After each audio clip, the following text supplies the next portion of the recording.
Hello, everyone. This is JD Calderon, and this is Indy Comics Explained. And yet again, I brought on another fantastic guest. But before that, please hit like, hit subscribe, share out the video, let everybody know we're here. And just to let everybody know, there's an Indiegogo going on, very special one to myself and to many other people.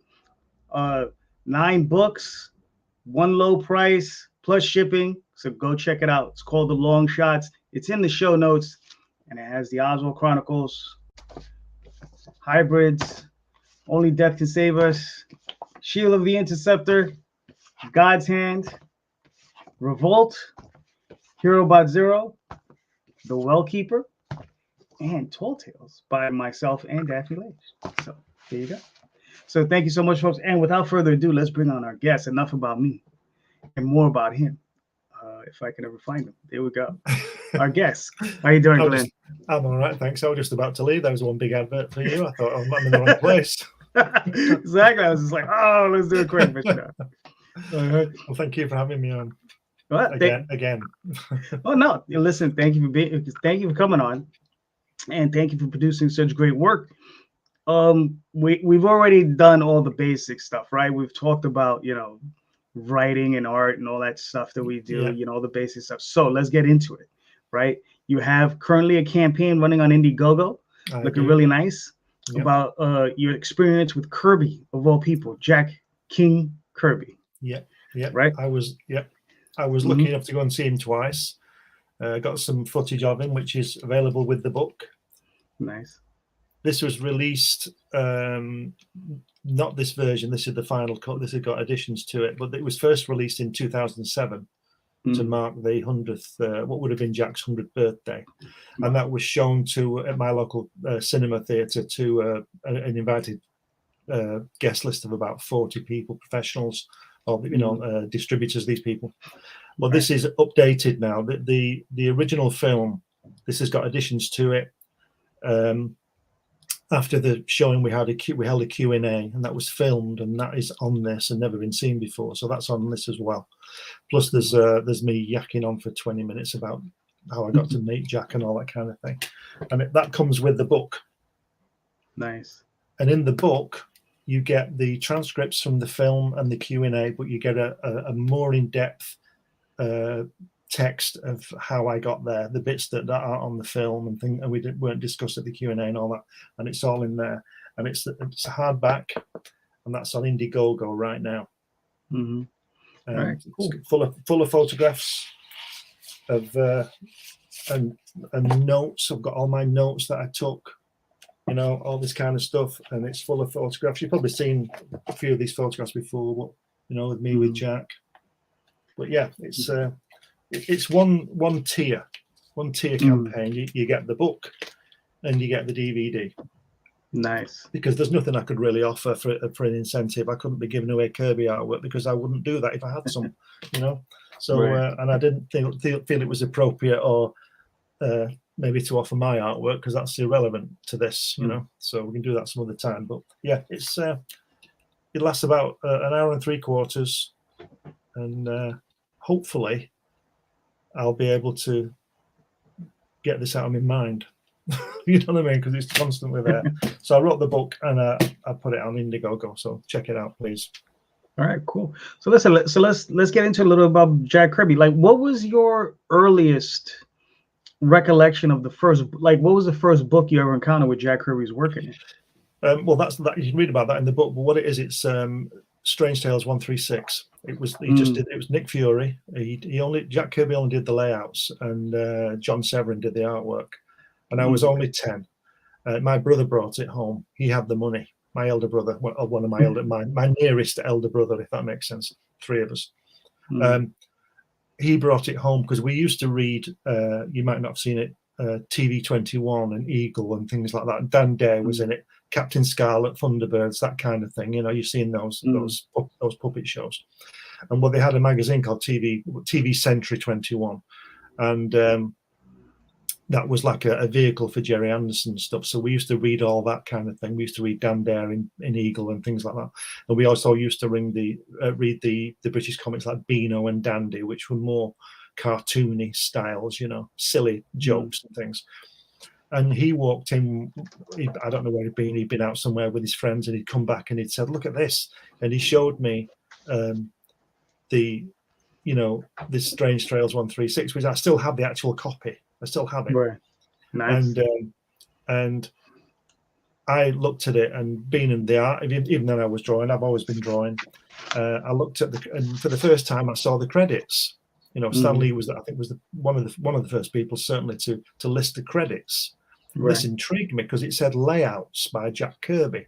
Now I didn't know what layouts were, so I asked my dad. You see, and my dad was pretty clued up, and he worked out that it would be somebody doing rough drawings for the artist to follow, if not just go over.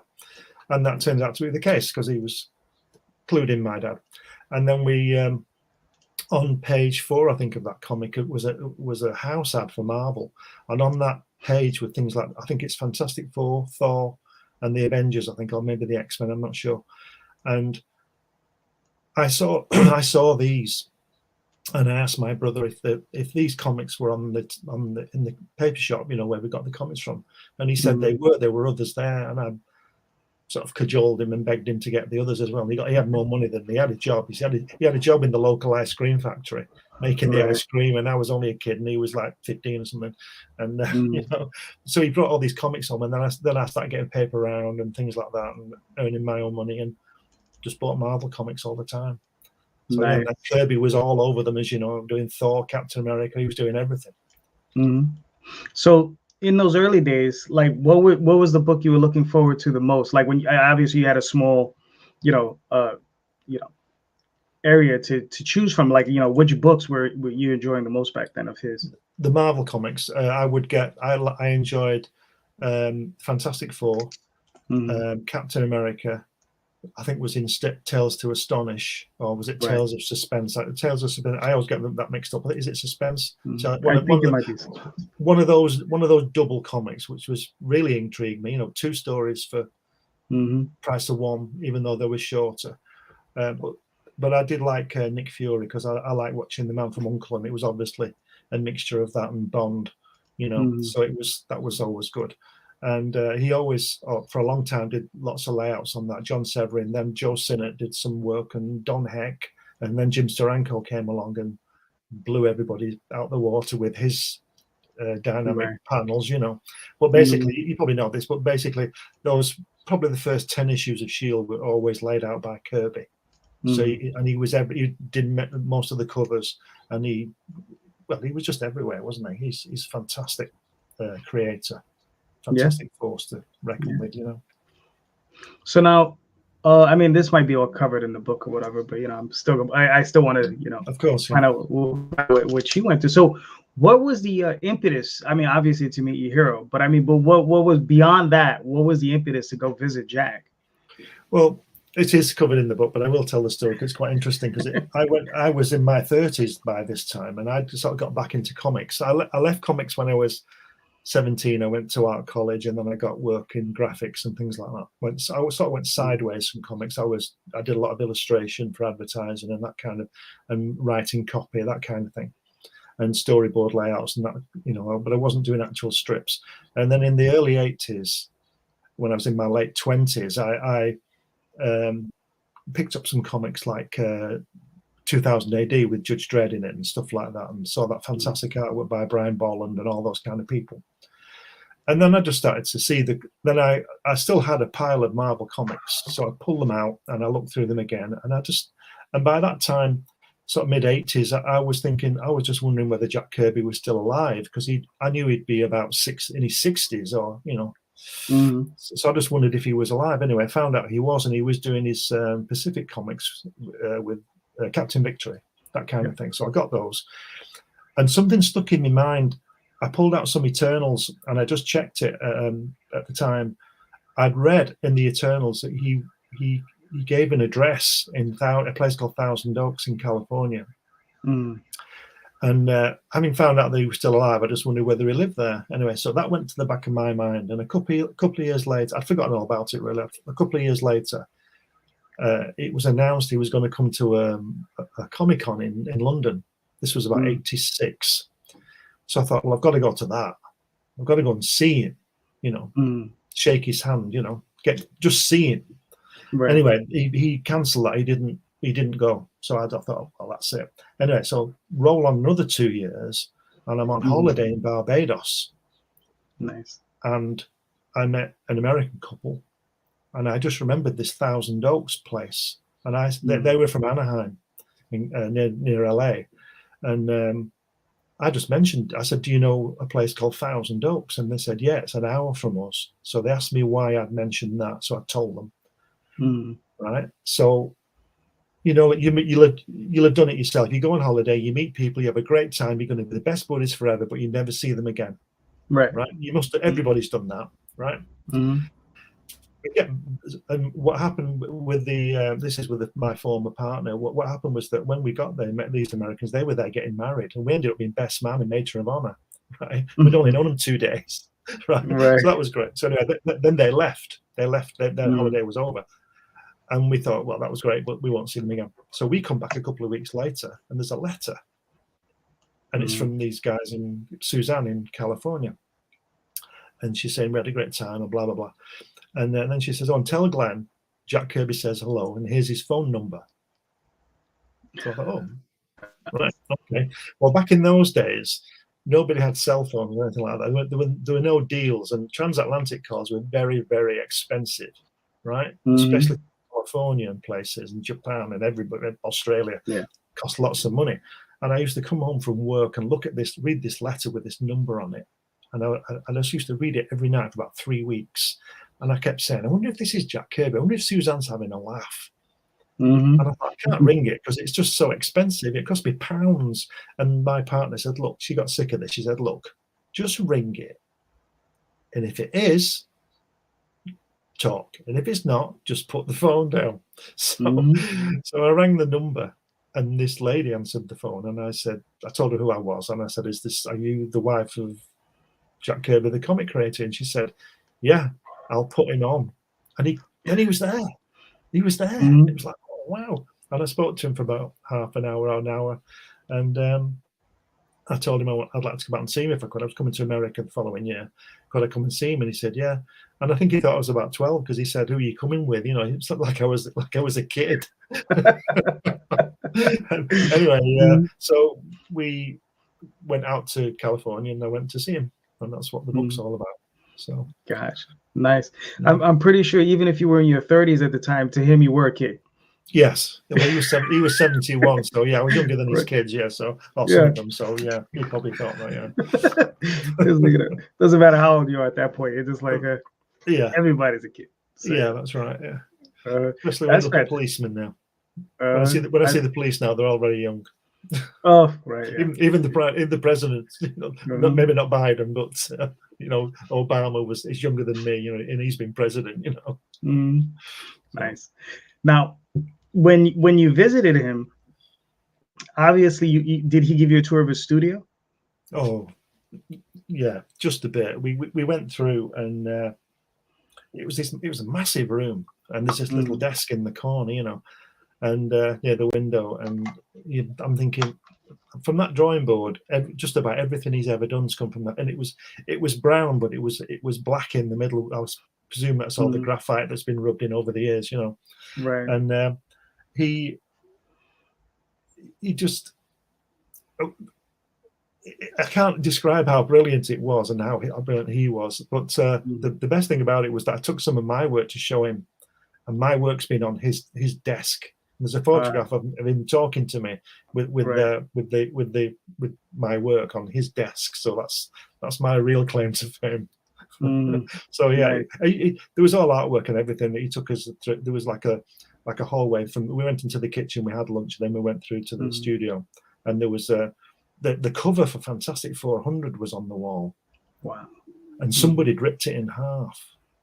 And he had it professionally restored. And if you ever see a scan of it, you can see the rip right in the middle. You'll see it. Wow. So did you ever hear the story behind that, or? No, they just got it back when he was getting a lot of his artwork returned at the time with all that dispute going on, and that was one of them. And Ross Kirby pulled it out, and it was ripped in half, and it was that Fantastic 400, the one with all the characters on. Yeah, and somebody had ripped it in half. So Wow. You know, so I don't know whether it was sort of done on purpose or to spite them or something. But I don't know. But what a cover to rip in half, you know. Seriously? But yeah, there were lots of artwork on the walls and everything, you know.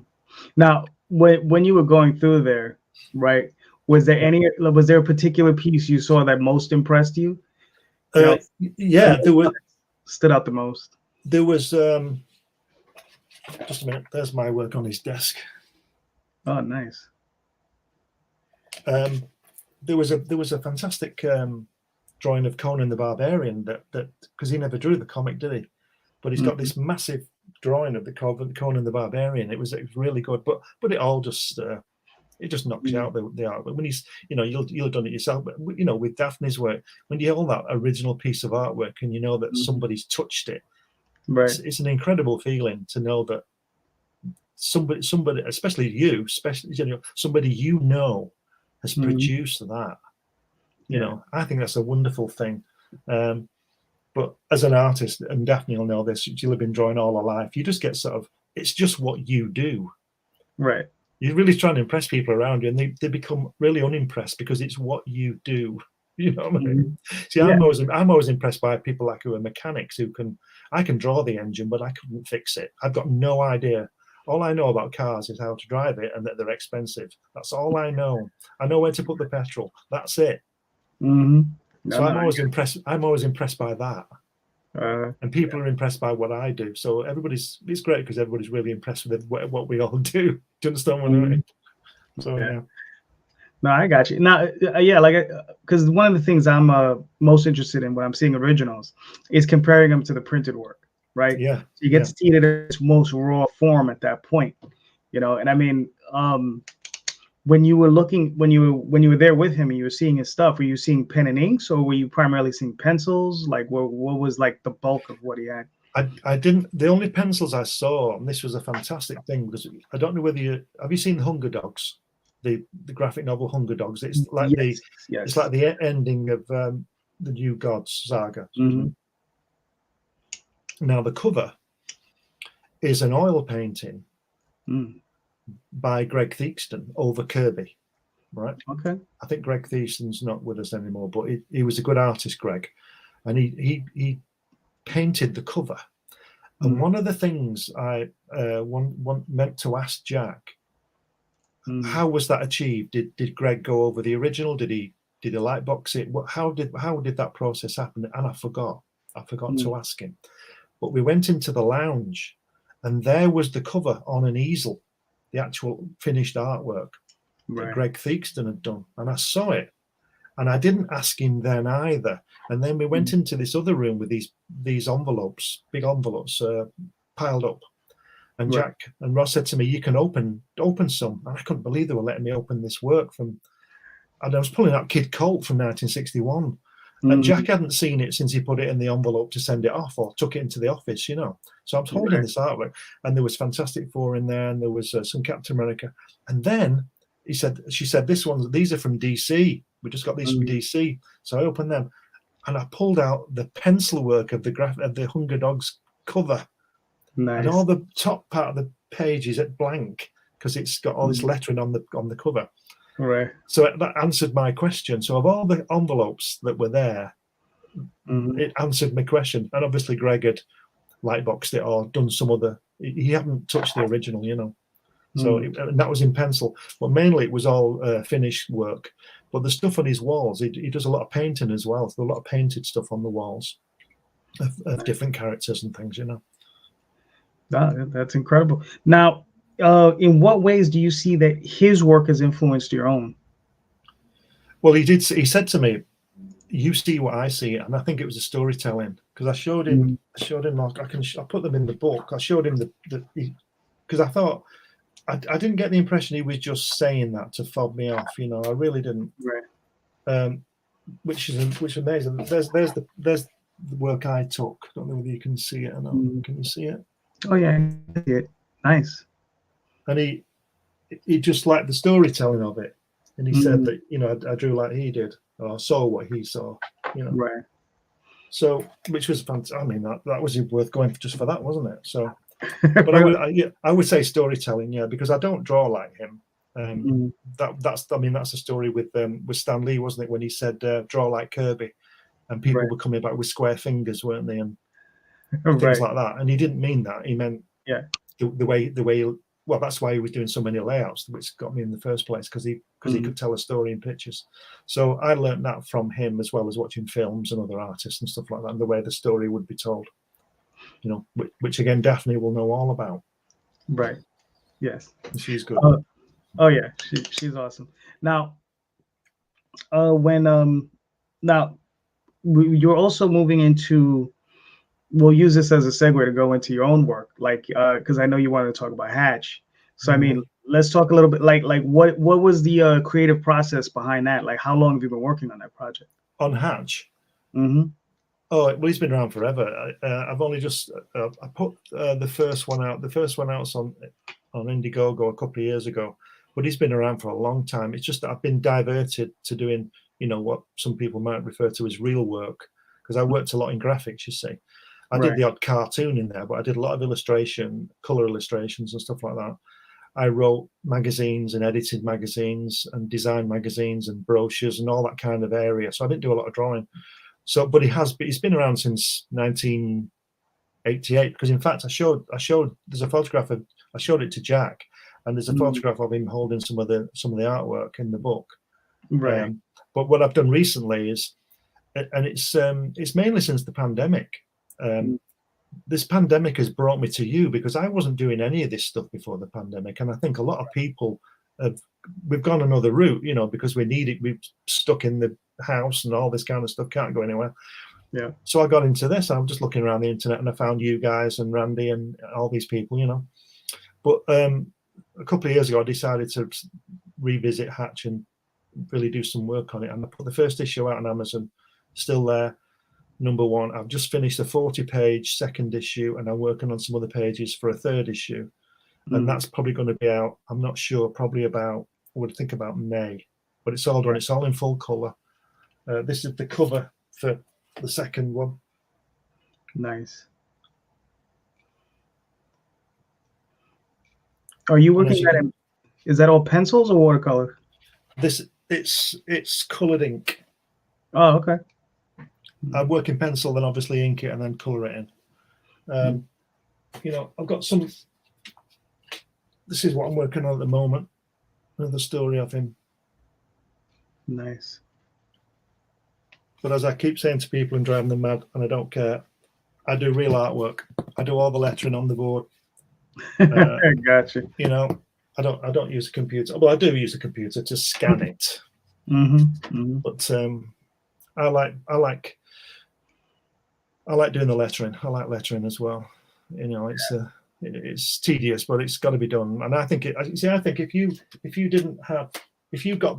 had that artwork, this area would be more or less blank if it was done on a computer. So it's on the board, No, I got you. Yeah. I like doing I letter my books, but I letter everything in a computer. So.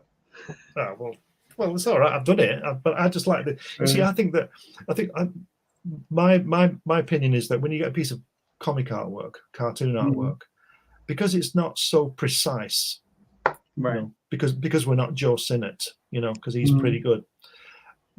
Because it's not precise and it's not real. I find that when you put lettering on from the computer, it's too perfect, And if you look at the old books. Right. Which, even though you can barely tell, even the A's in the same line, same sentence aren't the same, and that's because it's all hand done. And I think it works, because I think it's like organic. It's part of it.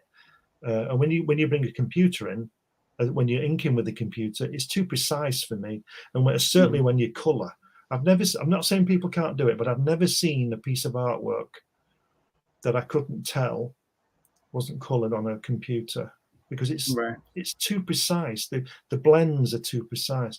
Plus, I like mixing all the colors and getting my brush, and I just like doing it. I just think it's great.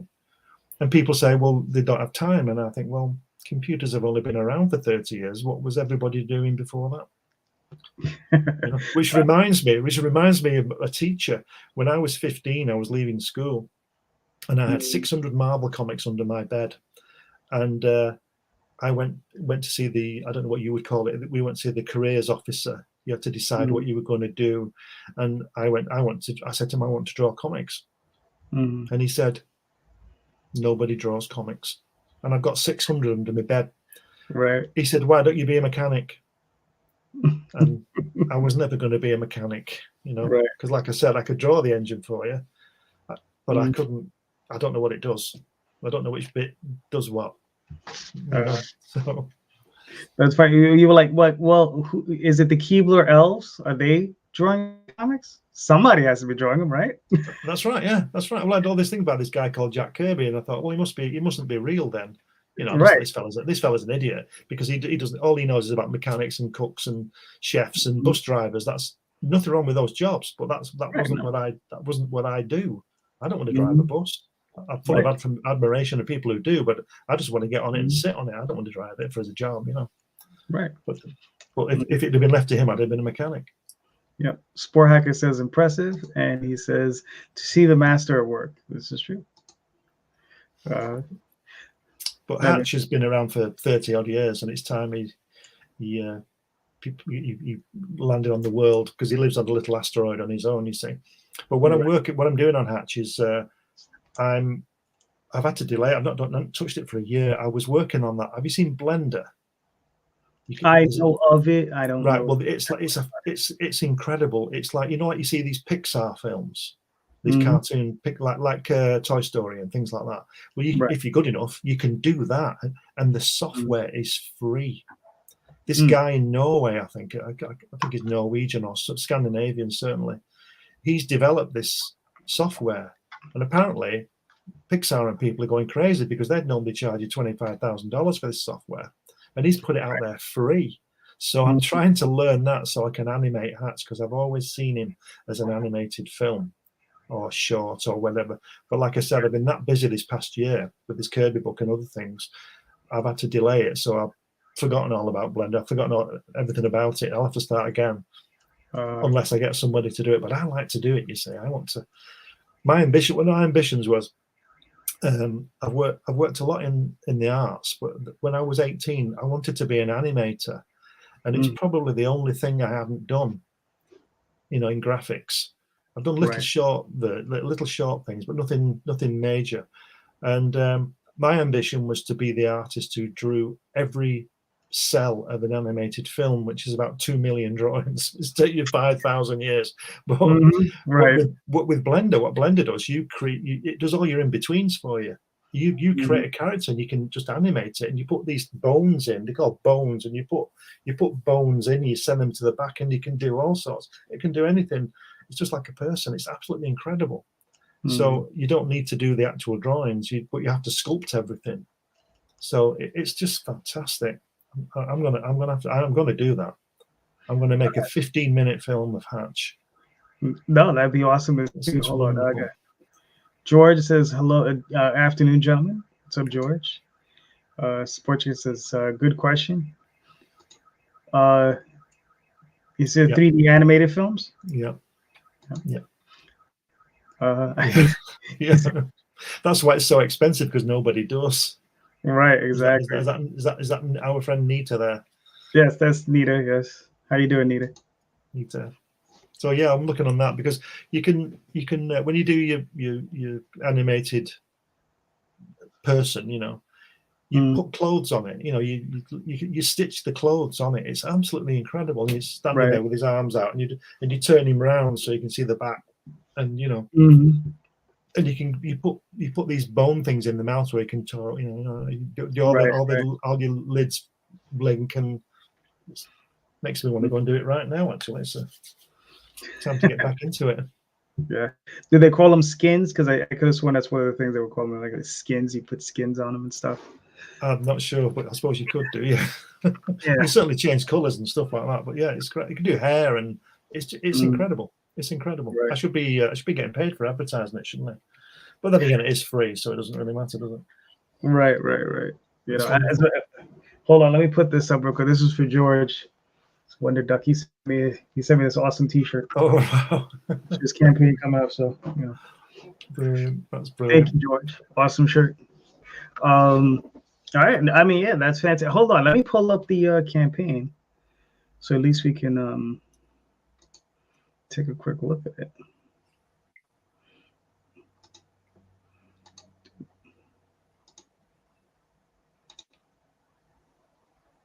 This is why you do it. I can't do all this stuff. Gotcha. Well, no. Yeah, it got to its goal quite quickly, but it's tailed off this past week, so I'm a bit disappointed that. But it has cleared its goal, so it will happen. And I would have put it out anyway, whatever. Because with Indiegogo, you can be flexible, can't you? At Kickstarter, you've got to hit the goal, haven't you? But I purposely put the goal low, so it will be going out soon. Was it 13 days, 2 weeks left? So we'll see what happens. I'm expecting a rush in the final week. I'm told that's what usually happens. That's really cool. That's my work on his desk there. He's talking that there's those pages I showed you, and hatch pages as well. Wow. Now, what year did this occur? That was 1988. Wow. And the photograph on the other side is 1991. Nice. Okay, so you visited him more than once. How many times did you visit him? Twice. I went twice. Gotcha. There's his drawing board with this box thing next to it with all his pencils on it. This thing must be the most beat up drawing board in the history of mankind. I mean, look at those look at those wing nuts on the side. Look, how good is that? Yeah. You know, it's really Heath Robinson, isn't it? Really, really. I don't know whether he built it himself, and that wouldn't surprise me. But look at the state of that. But think of all the stuff that's come off that. Yeah. You know. Yeah. You know, that I mean, God knows how old it is. I mean, you know, that $50 investment or $20 investment. Yeah, that's right. Well, if I don't know, but I would imagine it was got to be what, 60 or 70 years old that now. Yeah, got to be, isn't it? If you had it in the 40s, it will be. I know his son. I think his son has it because somebody said it should be in the Smithsonian, and I would agree. And maybe it is now. But I do know that Neil Kirby, his son, had it. I don't know what he's done with it, but. My work's been on there. No, that's that's incredible. Nice. So that's the cover of the book, obviously. Yeah. The final cut. Nice. So yeah. So you said, all right. So you said that's the part that I find fast. So you got one tier. Yeah. All right. It's 30 pounds. Nice. I don't know what that. Yeah. It's about $40, I think. Yeah, about $40 USD. Okay, cool. Oh, and that it says it there, $39. Yeah, so that includes the DVD, or is it a CD? It's a DVD, and the book, and the postage. The postage is expensive, but I can't do anything about that. Yeah. But all the books will be signed. It's a unique thing. You know, like I say, with the film, you've got almost 2 hours of content there, and about 45 minutes of me in the studio with Jack. He just talks. He just like I went with no agenda to interview, only just to meet him, and then he tells stories. He was telling me stories about when he was a kid, and it's not just about comics. You know, it's not a comics discussion. It's about his life and people he knew and worked with, like Joe Simon. And I know that's comics, but he talks about how Joe was important to him because Joe was 6'3" and he was small and all that kind of thing, you know. But yeah, and like I said, I just decided to do one tier, just the book and the DVD. I was going to offer the book and or the DVD, and I thought, no, it's going to be one thing, you know. It just says ships to European Union, UK, US there, and Australia, but that's because of the way it sets up. I'll send it anywhere anybody wants it. Right. You know, it will go anywhere. But yeah, it's. I think it's. Let me tell you, when I showed it, when it was shown in this theatre, I've never done this before. It was really embarrassing. Because I'm interviewed on this, and your head's 20 feet tall on this screen. Right. And it's really embarrassing. It really is embarrassing. So I don't like watching. I don't watch it now. I've not watched it for a long time. But other when I was editing, you know, when I was skipping through it. But When you get to the Kirby part, I think you'll see what kind of a man he was, rather than just the artist that we know he was. Mm-hmm. Gotcha. Now, what part did you find about? Just that your head was that big? Yeah, just me talking, because I don't like my voice. Nobody likes the voice, do they? Yeah, and it's booming out, and there's 40 people there, and they're all listening to me banging on about going to Jack Kirby's house. And they're probably thinking, just get off and get the film on, But they have to wait 20 minutes for me to ramble on, because you got to build it up, haven't you? You know what I mean? Yeah. So, but yeah, it was good. And then we had the Q&A, and that was good, and we had a laugh on that, and yeah, it was a good evening, and I'm glad I filmed it. You see, or had it filmed, because it was in the back of my mind for a repress of it to put that on, and now you can get it. If you don't want to watch it, just watch the Kirby bit. Yeah, no, that's awesome. So I mean, all right, cool. I mean, yeah, I mean, you met your goal. You going where you have 13 days left, so everybody go check it out.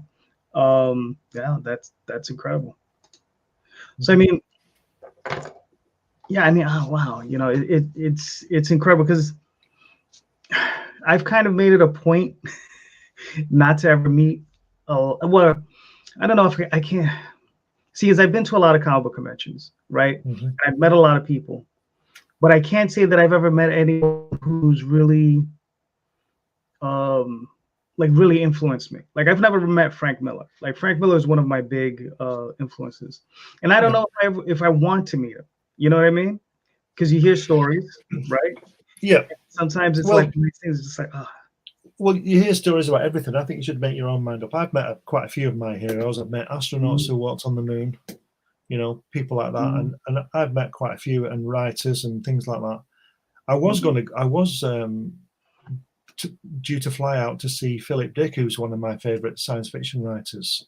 This is This is 40 years ago now, and I got in touch with him through his publisher, his British publisher, and I asked him if I could go out, and he said sure, and then he died about just 3 weeks later, so I didn't get to meet him. So the thing, what I'm making is, I mean, that's nobody's fault, but I obviously respect what people think, but I would always say meet them to see what they really are, because if they're just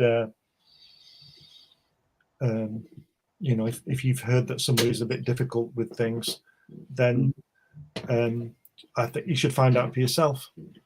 Find out for yourself, and that's what I did. So, saw the astronauts and Jack Kirby and Alan Moore and these people, and just find out. No, I got you. I've met a few. I've met Walter Simonson. I met him. Yeah. I've met George Perez. Oh yeah. I've met Bernie Wrightson. Right. Very nice man. God rest his soul. But yeah, I've met a few.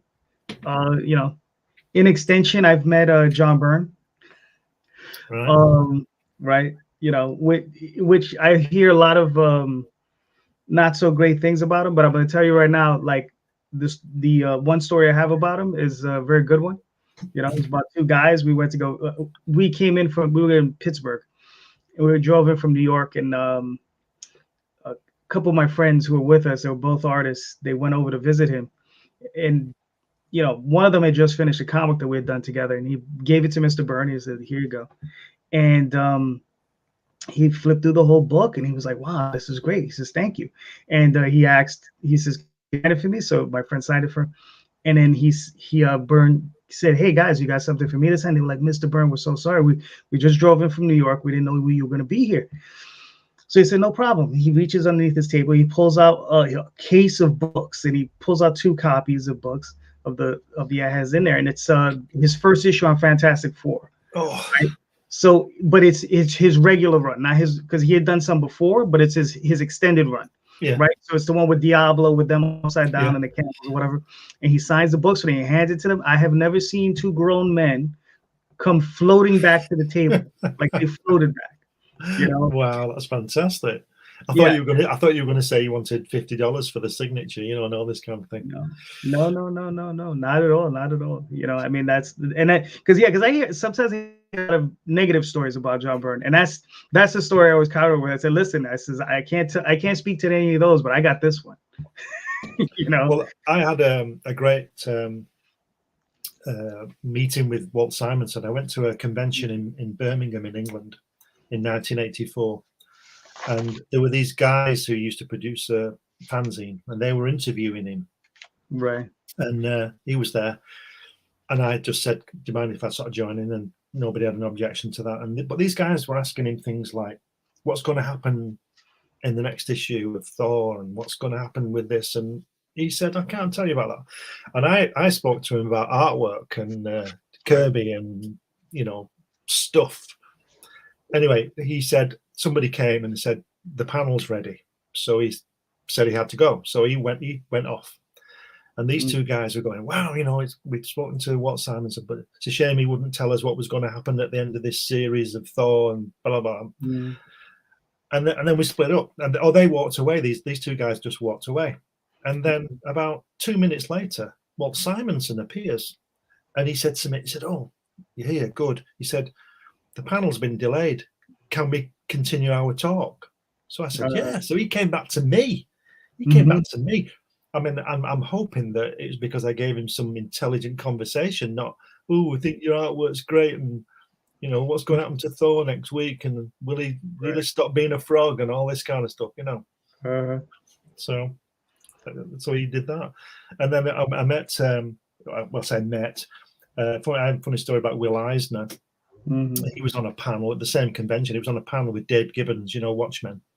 Right. And there's all these people, and I couldn't believe it, because it was clear to me that most of the people who didn't know who Will Eisner was. They knew Dave Gibbons was, but they didn't know who Will Eisner was. So you've got me and Dave Gibbons being in awe of Will Eisner, and 50 people being in awe of Dave Gibbons. And then Dave Gibbons was like head of the panel type. There was just him and Will. And he was getting all these stupid questions, and he could see in his face that he thought, what stupid question is that? So he just ignored everybody in the crowd and just talked to Will Eisner, and him and Will Eisner had this conversation. And then people were coming in, sticking their head in. Oh, Dave Gibbons, all right, and then just going. They didn't know who this guy was, this Will Eisner guy was. And then when it all finished, when after about an hour it finished, everybody was just ran out the auditorium, you know, to the next bit. And I walked around the corner, and Will Eisner had walked off the stage, and there's Will Eisner, this little guy who's created these fantastic things. So I went up to him and I said, Will, that was really great. I really enjoyed that. And he goes, oh, thanks. And I said, and I put my hand out to shake his hand, and I shook his hand, and I said, well, I just wanted to shake the hand that shook the hand of Jack Kirby.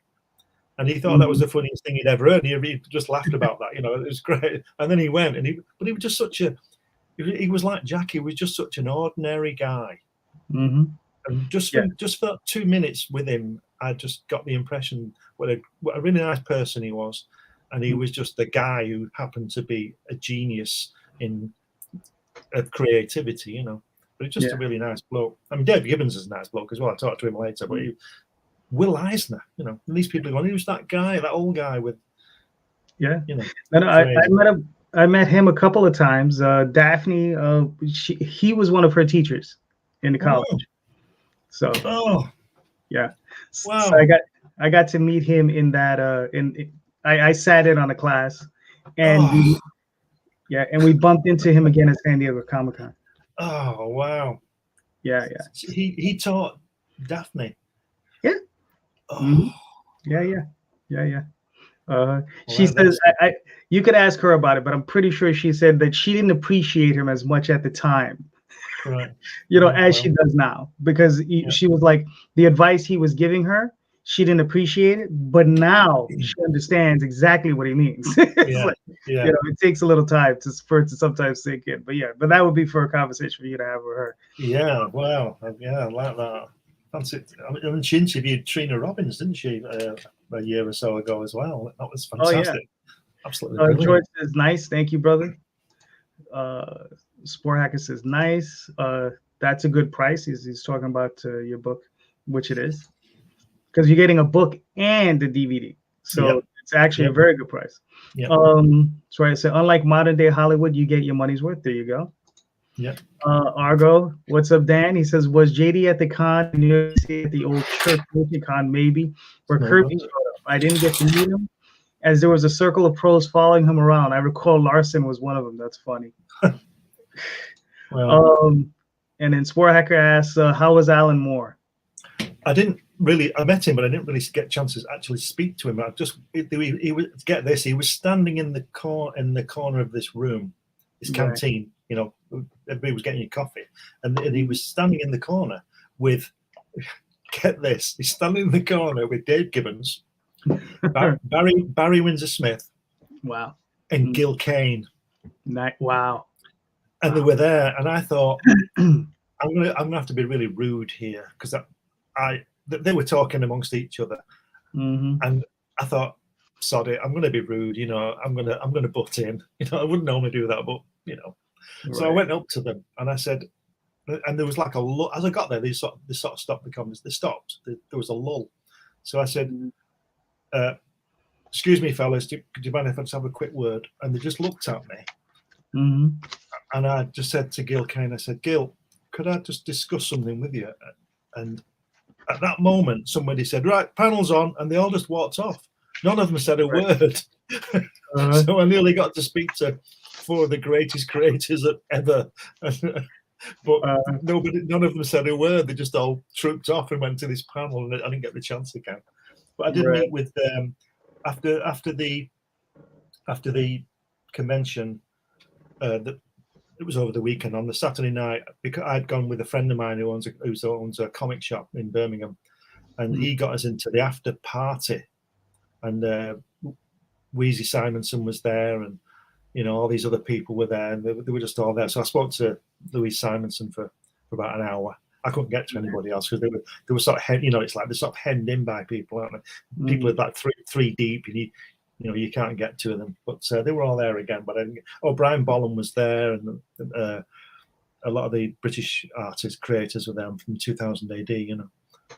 But I couldn't get to them. So I just talked to Weezer. She was really nice. Right, yeah. No, she was a very sweet lady, yes. Yeah. Yeah. But yeah, that's awesome. So, I mean, wow. So as far as like Kirby's concerned, like how much, like, I don't know, like what would be if you were going to introduce somebody to Kirby, right? Yeah. What would be like the quintessential work? You'd be like, all right, this is really what you have to look at. Well, what would be that thing?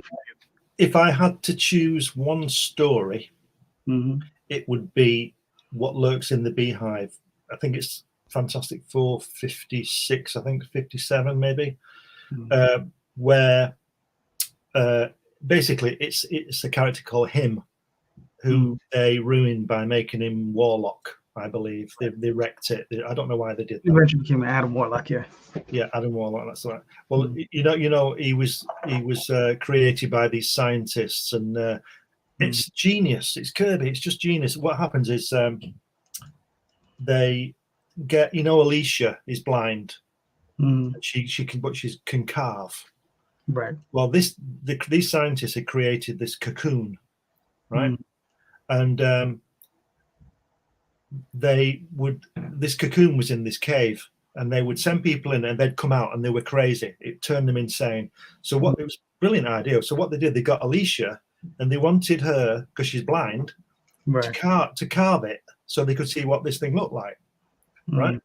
And they give her this knife that cuts through concrete like butter and this kind of thing, you know, right? A bit like building pyramids, but we won't get into that kind of thing. And they send her in, and you know, what happens, and him comes out, and he's this beautiful. He's in the cocoon, and it splits, and you think what's going to come out, and it's this gorgeous guy, most gorgeous man who ever lived, you know. Right. But my favorite comic of all time is This Man, This Monster, just issue 51 of the Fantastic Four. That's having said what I said about the cocoon, that's probably the single best issue he ever did, in my opinion, because it comes after Galactus and the Silver Surfer and precedes the Black Panther. It's just a single issue. It's like a pause for breath, and it's the best story ever. It's when all those guys were at the peak of the powers. I think it all got to that with Joe Sinnott on the inking, Lee's dialogue in, and it's just absolutely wonderful. If there was one single issue's artwork I'd like to own, it would be that. Gotcha. Because just a single issue, you know, like I said, it follows Galactus. I mean, how good is Galactus?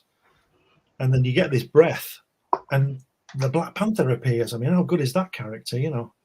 And you get Claw, the Master of Sound, after that, and all this kind of stuff. It's just brilliant. But yeah, it's fabulous. All right, cool. All right, well, we've been at this for a little bit, Glenn. What is it? So we're gonna wrap it up soon, but not just yet. I got a few goofy questions for you. We're gonna wrap it up with that as usual. Okay. Well, before we get to that, though, please let everybody know where they can find you and your work, sir.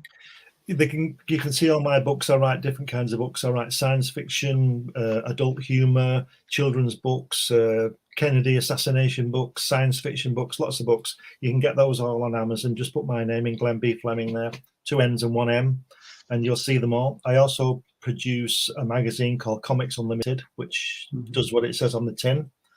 And there's a new issue of that coming out in a few weeks. You can get me on, best place to see me is on Facebook.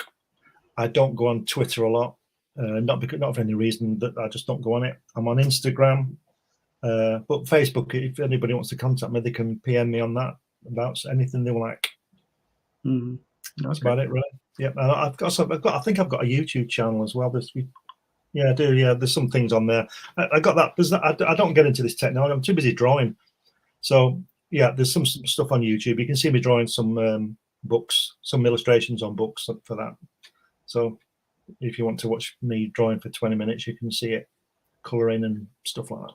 Well, Facebook. All right, cool.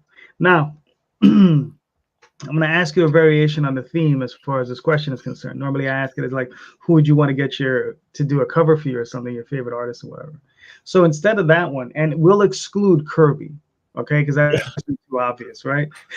Okay.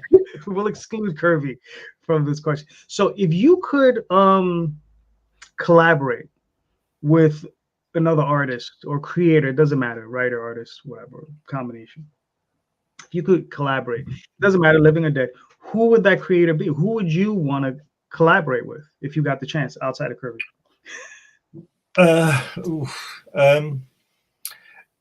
In terms of a style that looks a little like mine, it would be a British artist, Scottish artist called Cam Kennedy, and he used to draw Rogue Trooper.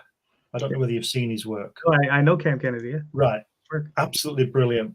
I used to read his Commando. We still get them, little sort of pocket-sized books called Commando, the World War II stories and things like that. And my first introduction to him was then, and his artwork is so good, and his Rogue Trooper is wonderful.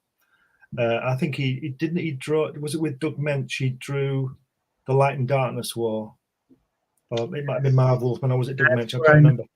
Because what's funny is I used to read Rogue Trooper. They used to release. They did I think it was Fleetway. They did the American comics. They did American style. Yeah. I think I would get Rogue Trooper, Nemesis, Judge Dredd, and a few of them. Yeah. But yeah, that's where. But yes, the Light and Darkness War. That is where I know him from. Those. Yeah, and all the artwork is painted because he's a painter as well. So it's all painted. It's wonderful stuff. So yeah, in terms of somebody inking my work, I would want Joe Sinnott to ink it because he'd make it really good. He'd make anything good. Joe Sinnott is just wonderful. But I tell you what I've done over the years though. When I've got back into comics, I tried to be Joe Sinnott, and I learned to ink with a brush, and tried to try and get that lovely smooth line that he does. And I think I did it to some extent. But now I've gone back to pen because I had a brainwave. I'm a European. I'm English. And we don't do that thick to thin line. We just do a thin line like Mobius and stuff like that, So I've gone back to where I should have been in the first place. So I didn't waste it, but I shouldn't have bothered trying to ink like Joe Sinnott for 3 years. I should have just got my pen out and done it the way I do it. you know. Right. But it's wonderful. Joe Sinnott, yeah, it's wonderful. Okay, that's cool. I know I've asked you this question because I asked it to everybody. So if you were given the opportunity to write any IP outside of your own, obviously, what would it be? I have in my archive a Fantastic Four story. Well, actually, it's an Agents of S.H.I.E.L.D. story where Reed and Sue have retired, but they're needed because they found the cosmic cube, but the cosmic cube is now the size of a house. And I've written and drawn about, I think it's about 8 pages of that. So I'd like to pursue that, but what I would have to do is, because I've not read the cosmic cube for 40 years, I'd have to forget all that, whatever's been done with it. But it's growing, and they need Reed to look at it. Right. So that's so I guess that the Fantastic Four, basically. Okay. Cool. One thing I couldn't do is draw Spider-Man. I have drawn Spider-Man for a game years ago. But I think nobody's ever caught him like Ditko did, in my opinion. That style that Ditko has. But anyway, sorry. Right. You mean you weren't a big fan of Todd McFarlane's Spawn? I mean, Spider-Man? No, I never really saw it. I've not bought. I didn't see it. I know, that's fine. I mean, it's one of those things where it's either you're into it or you're not. You know. Yeah. It's a stylistic. I'm too old for it. I like the good stuff. Right. I'm too old. I really appreciate that, because it's funny because you know, I have a friend who's only 6 years older than me, right? But in those 6 years, it's funny the things that he likes from his childhood and the stuff I like, because it's separated by those 6 years, and it's crazy because he's a huge Vampirella fan, and I could care less. I just don't care. I'm like, whatever. Yeah. Nothing to be really, other than the fact that Archie Goodwin wrote it, and you had Esteban Moroto and a lot of fantastic artists on it. That stuff is fun, but the character does nothing for me. Yeah. He's just infatuated with it. I'll tell you what I would like to do. I'd like to do this myself, but this is never going to happen. I'd like to produce and direct a Fantastic Four film, because they seem to have a problem with it, don't they? Yeah. Or more likely, get somebody like, I don't know, Scorsese on it.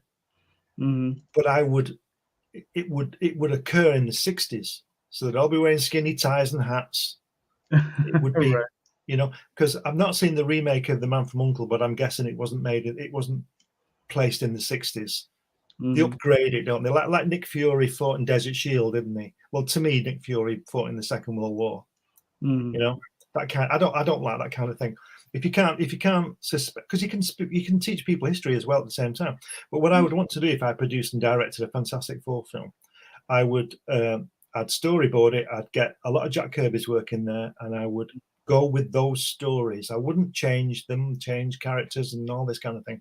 And I would set it in the 60s, in the Cold War, the height of the Cold War, all that stuff that was going on. Look at Iron Man was fighting the Viet Cong, wasn't he, and all this kind of thing. That's where, if I was in charge of the Marvel Universe films, that's where I would place them all, in the 60s, because that's when they were the best, the best times for the characters and stuff like that. Because I mean, whether you wear a hat or a skinny tie is irrelevant, isn't it? Really. Well, this is and the stories they're showing, the characters they're showing happened in the 60s, not in the aughts. So why do they do that? But that's just me. Yeah. Well, everybody feels a need to modernize it up. So, just to bring it up to speed. But if you to make it better, why bother? And they don't. They certainly don't with the Fantastic Four, do they? No, they haven't. No, they haven't. Anybody who had the idea of getting Galactus, one of the greatest comic characters ever created by anybody, and turning him into a cloud or a shadow, really, really shouldn't be doing that kind of film. No, that's my opinion. Yeah. No, I agree 110% with that, because it's one of the reasons you see the Silver Surfer, right? They're like, oh, that looks fantastic. So you just want to see Galactus because he's coming, right? Yeah. And then you get a cloud, and you're just like, really? You know, you're just like, do you know what I mean? Like, it's not as if you don't know what he looks like. I mean, just look at a Kirby book and you see what he looks like, don't you? I mean, exactly. even down to his G on his chest, I can never work that one out. Yeah, why he would have a G on it when he's from outer space, you know? Yeah, exactly. It's just like this. Yeah, yeah, that is always funny.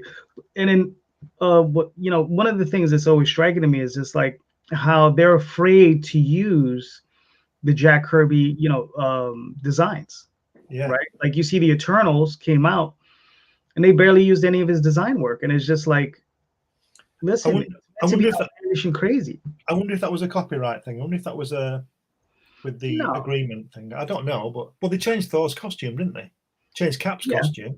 Well, I think they changed those costumes just to make it a little bit more, you know, so it fits on a regular person a little bit better. Yeah. Right. But the thing is Taika Waititi, when he did hit the Thor movie he used a lot of influence from Kirby design, you know, and you can see it in that film, you know, and it's just like, oh, okay. And yeah, it looks crazy, but that's what it's supposed to be. Right? It's like why bring it down? Take it up. Yeah. You know? But they did that in a different way with him, turned him into a superhero, didn't they? In the Fantastic Four, he's a god. He's more powerful than Galactus, right? And now he's just this guy, this superhero person. You know, what happened? Why did they just create Adam Warlock as? Do you understand what I mean? Why did they take him and turn it into that? Why didn't they just have Adam Warlock? Right. Because it's not the same. No, it's not. It's not. You know, but I mean, who knows? But I don't know if you enjoyed this run, but I did enjoy Jim Starlin's run on Adam Warlock. So I always enjoyed that. I don't particularly like Jim Starlin's artwork, and I've only read a couple of those, so no, I didn't enjoy it. I don't like it. I read his Captain Marvel thing a long time ago. I mean, I think that was the first graphic novel they keep saying, not they? But Will Eisner was doing them in the 40s, so I don't know what that means. Yeah, but I didn't particularly think it was very good. Gotcha. Just my opinion. No, that's fine. Because you see, that's the difference between nostalgia, right? Yeah. You know, you appreciate what you appreciate from your childhood. That stuff that you were just talking about is from my childhood, so I appreciate it, right? So that's the one thing I was fascinated. Yeah, but don't forget, Judge Dredd and Rogue Trooper aren't from my childhood, but they are fantastic comics. You know, right. I was in my 30s when those were first being produced, and they're wonderful. Right. And Watchmen and the Dark Knight, you know, the Miller thing, right? And Sin City and all that stuff, you know. So it's not so much nostalgia as for excellence, right? No, I got you.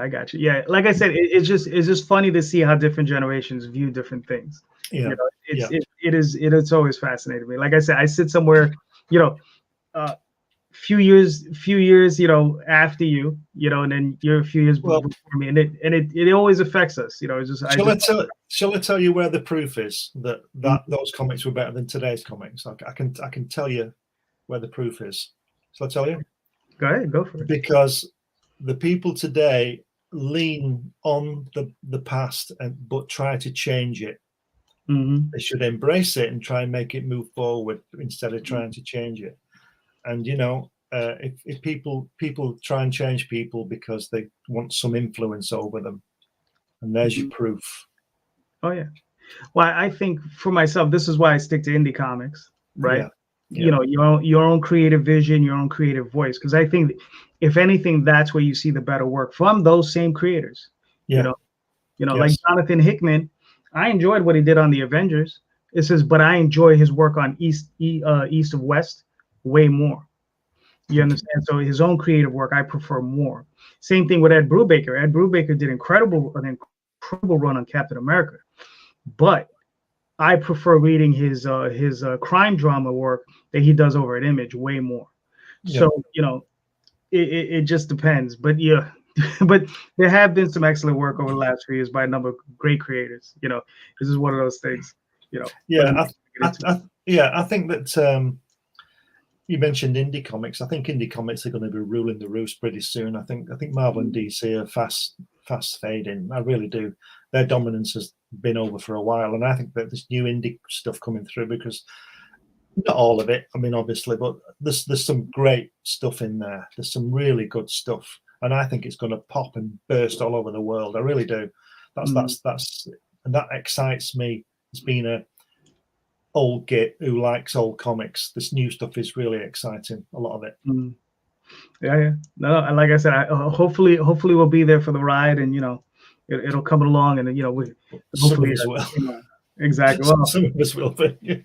Hopefully all of us. Hopefully all of us. Yeah. Hopefully it happens soon enough. Yes. But you have to make it happen, you see. You have to make it happen. Well, exactly. Yeah. That's I said before on other programs, we all have more or less the same opportunities in life, and you just got to get the opportunities or take them. You got to work it. Got to make it happen. When I was 14, I didn't think I'd be in touch with 3 astronauts who walked on the moon. I made it happen. So, or Jack Kirby, right? Going to his house. I mean, you can meet him at a convention if he came over, but I went to his house twice. I made it happen. Made it happen. Simple as that. So if you've got your dreams, want to meet people, do it. At least try. Oh yeah, definitely. What is it? Spore Hacker says true, and then he says that is this is brutally true. Oh, it's good. I'll be getting cancelled, no doubt. No. Listen, as far as I'm concerned, I've already been canceled at least 14 times, so I'm fine. Right. Well, I always think that if you get cancelled, you must be saying something right. Right. Well, I enjoy saying the wrong thing, so it's okay. Yeah. All right. Yeah. Well, we're going to end it here. Okay. So thank you so much for being here. Once again, please let everybody know where they can find you and your work, sir. They can find all my books on Amazon. There's about 10, I think, various subjects. As I said before, soccer, science fiction, humor books, children's books, assassination books, science fiction books, which I tend to illustrate them as well. So they have spot illustrations in. You find them all on Amazon, and you can see me on Facebook. And I also produce Comics Unlimited, which is on Amazon as well. So if you want to check that out, that's basically it, really. Just if you want to talk to me, PM me on Facebook, and I'll see what I can do. All right, cool. But check out the Indiegogo for the Kirby book and DVD, please. Yes. At least just check it out. Yep, I think that's an important work that we all need to back and support. Yeah. I'll definitely be ordering a copy for myself. And I mean, listen, I mean, it's one of those things. It's history, Yeah, it's unique as well. It's history, and it's unique because I'm not saying there aren't any, but I've never seen any film of him in his house before. I've seen the odd 5 minutes at a convention, but I've never seen anything like this. And he just talks. Right. No, yeah. So that definitely Spore categories has to throw out the garbage. He says, good night, guys. Good night, Spore. All right, everybody. Thank you so much. You can check me out here every Sunday on YouTube, Facebook, all over the place. You can see me. I'm on the JD Calderon just about everywhere. So go check us all out. Thank you so much. Go check out the long shots, and I'll talk to you all later. Thanks a lot. Thanks for having me on, JD. Anytime, man. You were awesome. Thank you. See you later. Take care.